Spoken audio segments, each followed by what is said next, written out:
చూద్దాం. వారం గడిచిన గండికోట బాలిక హత్య కేసు మిస్టరీ ఇంకా విడలేదు. విచారణలో కీలక విషయాలను గుర్తించారు పోలీసులు. దీనికి సంబంధించి బాలిక అన్నను విచారణకు పిలిపించారు. బాలికను వెతికేందుకు కొండయ్య అనే వ్యక్తి గండికోటలోనే ఉన్నట్లు గుర్తించారు పోలీసులు. కొండయ్య మృతురాలి కజిన్ బ్రదర్ అని తెలిపారు.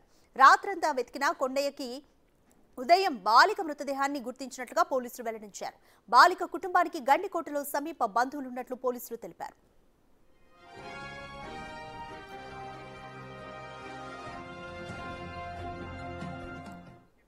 మోర్ డీటెయిల్స్ మా ప్రతినిధి శివ అందిస్తారు. శివ, గండికోట బాలిక హత్య కేసుకి సంబంధించి కూడా ఇంకా మిస్టరీ అయితే వీడలేదు. ఈ విచారణకు సంబంధించి పోలీసులు ఏం చెప్తున్నారు?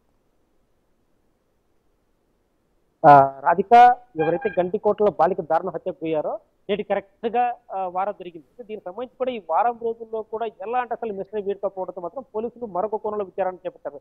దీనికి సంబంధించి కూడా అక్కడ ఎవరైతే ఉన్నారో గండికోట సంబంధించి సెల్ ఫోన్ డమ్స్ అన్నింటినీ కూడా క్షుణ్ణంగా పరిశీలించి వాటికి సంబంధించి ఒక బృందాన్ని ఏర్పాటు చేసి పరిశీలిస్తే మాత్రం వాటిలో కొంత కీలక విషయాలు వెలుగులోకి వచ్చేట్టు తెలుస్తుంది. వీటిలో భాగంగా ముఖ్యంగా నిన్న ఎవరైతే బాలిక సొంత అన్న ఉన్నాడో ఆ అన్నను బ్రహ్మయ్యను కూడా నిన్న విచారించారు.